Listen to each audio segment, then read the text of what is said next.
my Facebook and what exactly we are talking about. But we will tell you, we have had some awesome conversations with some very compassionate people. Thank God. Yes. And the people who, even the ones who are not what I would call in the compassion category, they at least get the fact that there's a problem for a variety of other reasons, whether it's the dollars or the statistics or, you know, just the whole bureaucratic animal.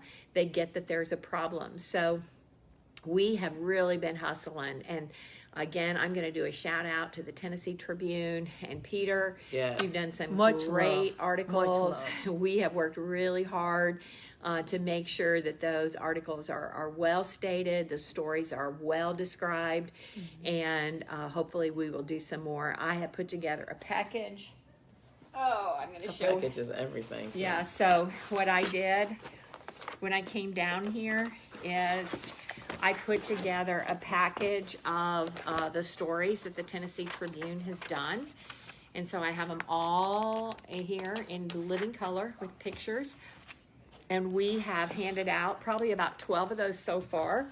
And once we get to the next stage, we will be, making sure everybody has those in their hands. And BEKURA is going to help me with that. Yes. So I have, this is the 20, so we were here on the 11th and 12th. Oh, no, I was here, you were here with me on the 12th. And then I came back on the 13th, made a couple calls, and now we have Angela Moyo, whose family is caught up in a DCS case in Davidson County, and BEKURA, whose family's caught up in a case in Montgomery County. If you are watching anything that just the movement's doing, you're pretty familiar with her. She's pretty much a go-getter girl, boy. I'm so excited that she drove down from Virginia to be with me. And I'm going to tell you that, I have tromped these halls a lot by myself over the past 10 years. And it's just so, it's like quadruple the power just to have one more voice with me. And so I am so happy that they're here with me and that they can tell their stories with passion. I'm coming back, and I have put out there the date that I'm coming back and have asked a couple people to join me. I think a couple people have already committed that they can be here on the next date that we come down. So the deadline for bills is really short here, but we don't care. We're just like, okay, well then here's the bills. Here's the bills we want you to do. One of your other ones off. Yeah. So we have kind of not taken no for an answer, and we have, it looks like, keep our fingers crossed, we should have about 4 bills that come in. And they are all, y'all know that I know the system inside and out. Now, I am going to tell you, they are going to do this lame bill that they do every time about, oh, their caseloads are too high. They need to only have 12 cases. And I'm like, oh my gosh, you know what's going to happen? They're going to get 12 cases that they keep on their desk for 3 years, right? And never resolve 40,000 more caseworkers. Right. And then just hire like 40,000 more caseworkers and go, well, we had to hire more caseworkers to be able to cut down our caseload. And I'm like, and we need more money to do it. Yeah, no, it's like, no, you need to resolve these cases, and you need to keep them from being caught up in the system and languishing in the system. Absolutely. These cases, Angela's family's case could have been resolved within 2 to 3 months. Easily. Yes. And BEKURA's case is now going on 2 years. And a half years. 2.5 years. I told these legislators, I have one case in East Tennessee. These kids have been in the foster system for over 10 years. And there is a family placement ready to go. And y'all know what case I'm talking about. Y'all DCS stalkers who are watching this now, you know what I'm talking about because you've stalked me on that case as well. So y'all need to get it together. But as we are up here, 4 years, yeah. So as we're up here, we picked up one of these little lovely books here. It is called the Tennessee Lobbyist Association. There are 500 people up here lobbying to take your rights away and to give your tax dollars to private corporations, okay? So not one person in here is lobbying for the family. So it is up to us. I'm going to sign up to be a lobbyist. Yeah, actually, I could talk to you about that because I have a potential avenue for that. But yeah, so I don't know though. I mean, I think we're getting more attention and more response by not being lobbyists, by just being citizens. Yes, absolutely. Well, maybe we need a little extra. And I can. I mean, I don't. If you're a lobbyist, they truly expect you to hand them a check, or I'll you know, give them $1. exchange a vote for a check. You get $1. You get. Yeah, right. We got a check. We got a checkbook here. It doesn't have any money in it, but whatever. Yeah. So anyway, keep your eye on what we're doing, and we are going to keep moving, and we are going to need. So if we can. So thank you, Wendy. So when we get, I'm going to need a call team. We're going to need some call teams. Yes, and please. I kind of put this out there with some other things that we're doing. And, you can make 10 phone calls a day. You're just going to do it. And But pray as well. Pray first. Yes. Pray, ask God to go before you, lead you, and help you in this endeavor. But please don't give up.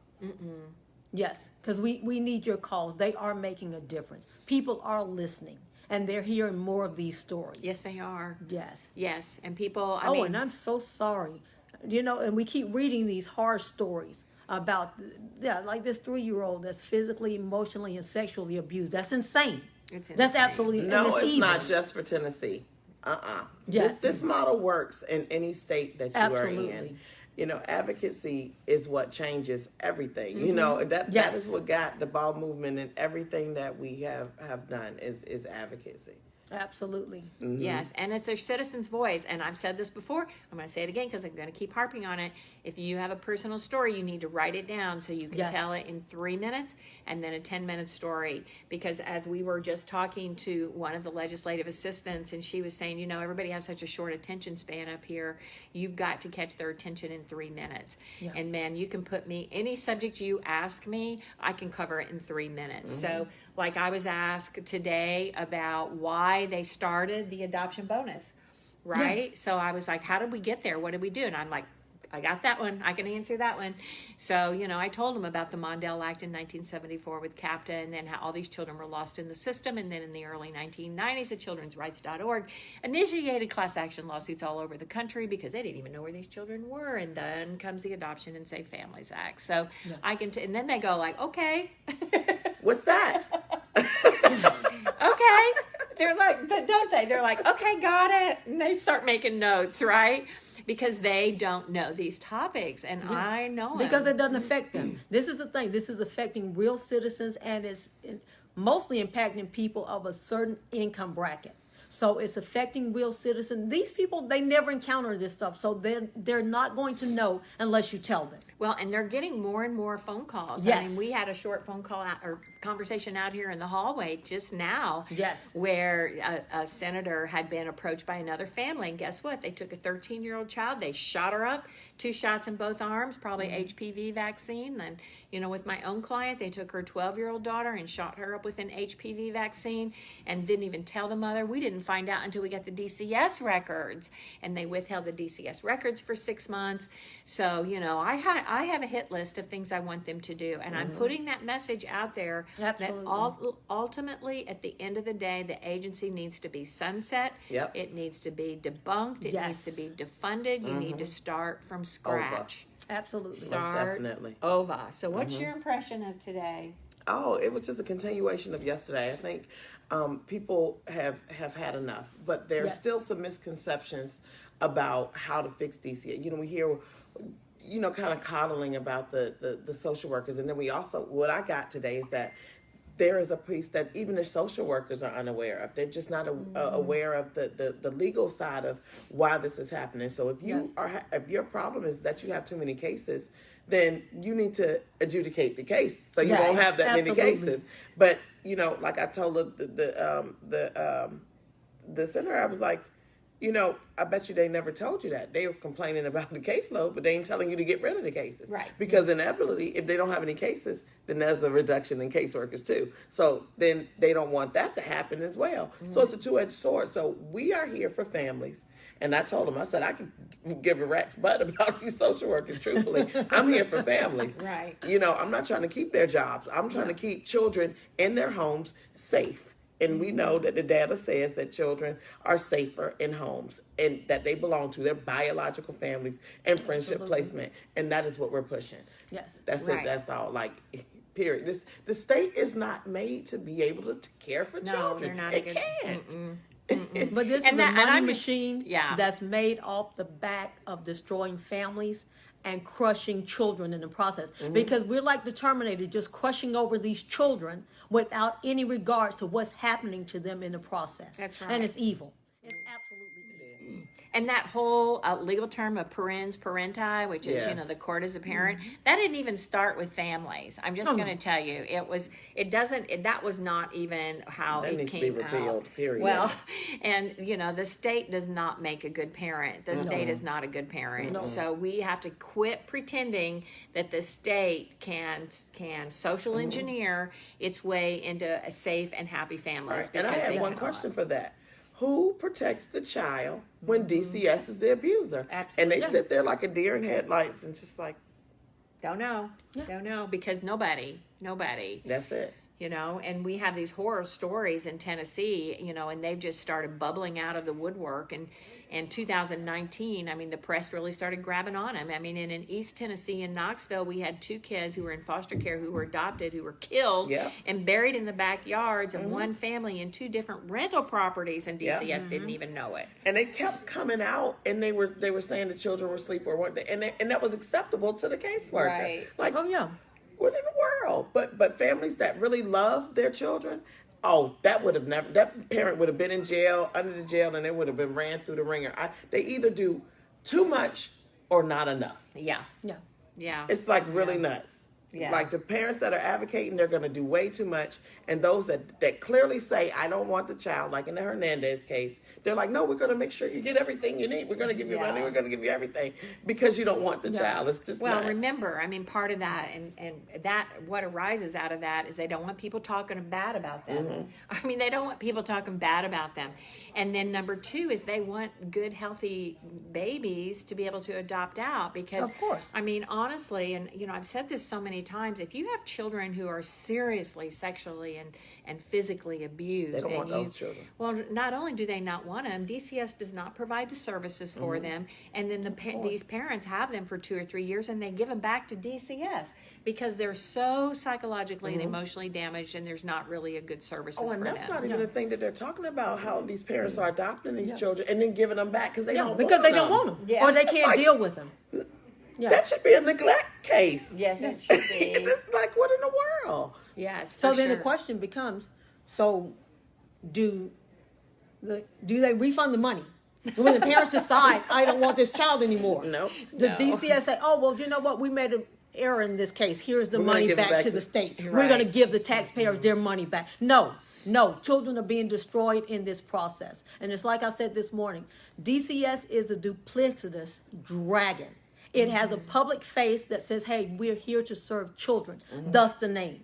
However, It's under the guise of Absolutely. child protection. Yeah. child protection, we're protecting children. While at the same time, we're destroying families and communities. And we are creating a whole new breed for the welfare system, for the prison population. Poverty. And poverty, absolutely. Absolutely. People who are absolutely dependent on the state. Instead of empowering people and empowering families to stay together so we can have good, strong communities and so that people can go out and achieve something with their lives. But no, we need a whole new system of guinea pigs, which these children are, because Test these dummies. children, absolutely, that's exactly what they are. They are They're using guinea those pigs. foster children for those vaccination Absolutely. testing, and we already know that. And The nobody's data has holding been them put out. accountable. That's the thing that's the problem. Nobody's holding them accountable for doing this stuff. Because they say, oh yeah, well, we did that. We gave this child, like the senator we were conversing with in the hall, we gave the child the flu shot, HPV. We gave this child 4 different vaccines.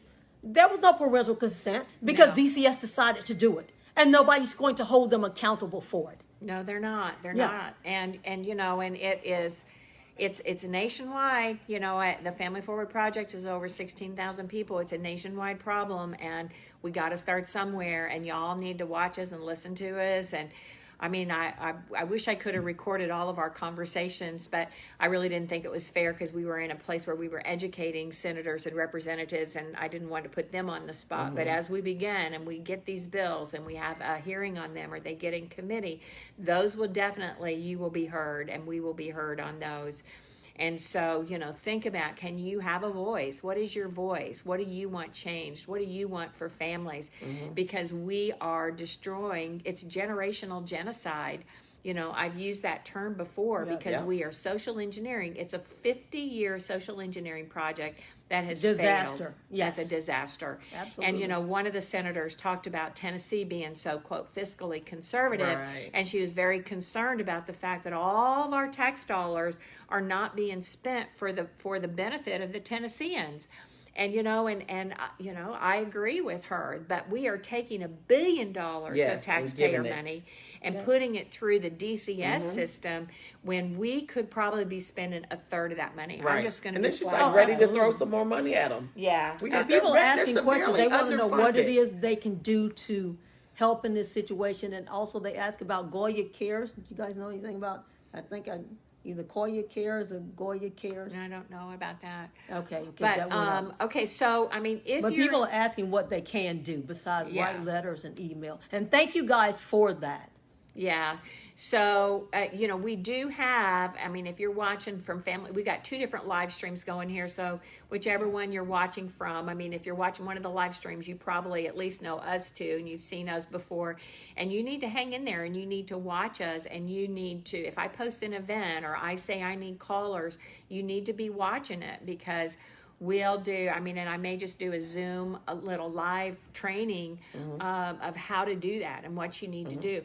But what can they do right now? When Because they're we asking are- right now because they may not be available for the next. What- What can they do right now Well, to be of assistance? Okay, so we can't have you call anybody right now. It's not- So just stay tuned is what we need you to do right now. right now, because here's the process, and if you're just tuning in, I'll let you know again. We're up at the General Assembly. This is about the 4th day we've been up here. We've been planting seeds. We've been working on. We got a reporter getting stories out there. So I came up with a hit list of things that I wanted done and wanted passed. And so we're working on certain people to get those bills just in the chute, so to speak. Yeah. Okay, because we have to get them in the chute, and once we get them in the chute, then they go to committee. And unfortunately, all of our bills will be in a subcommittee, which a lot of bills get killed in subcommittee.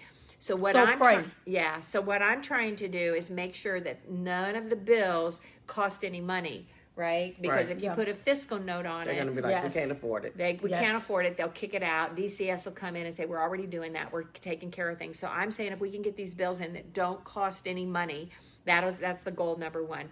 Number 2 is once we get the bills through the chute, then there'll be committee meetings. And then we've got a list of the committee, and we're going to want you to call those committee people, okay? Yeah. So right now, as you sit here right now, we just want to let you know we're out there. We're doing it. We're shoving it. We're kicking up dust. We've had lots of good stories out there. BEKURA and I started talking about coming down here 2 months ago. We were talking about this last year. Yeah, we were probably talking about last year, all deep in COVID. I came up and I spoke in 2019 at the state the committee, and then in the fall of 2021, I brought some families to come up here and speak as well. So, you've got to keep and find out who your state legislator is, because we're going to, and it's a bipartisan issue. It's red and blue. It doesn't matter. On a federal level, the biggest advocates are Congresswoman Bass in California, who's a big leading Democrat, and then Senator Grassley in Iowa, who's God rest his soul. He's so old, and I just keep hoping he hangs in there, because he understands that foster care needs, and he's lived it. He's been through it, and that he knows that foster care needs to be abolished. Also on the federal level, make sure that you all are looking at that.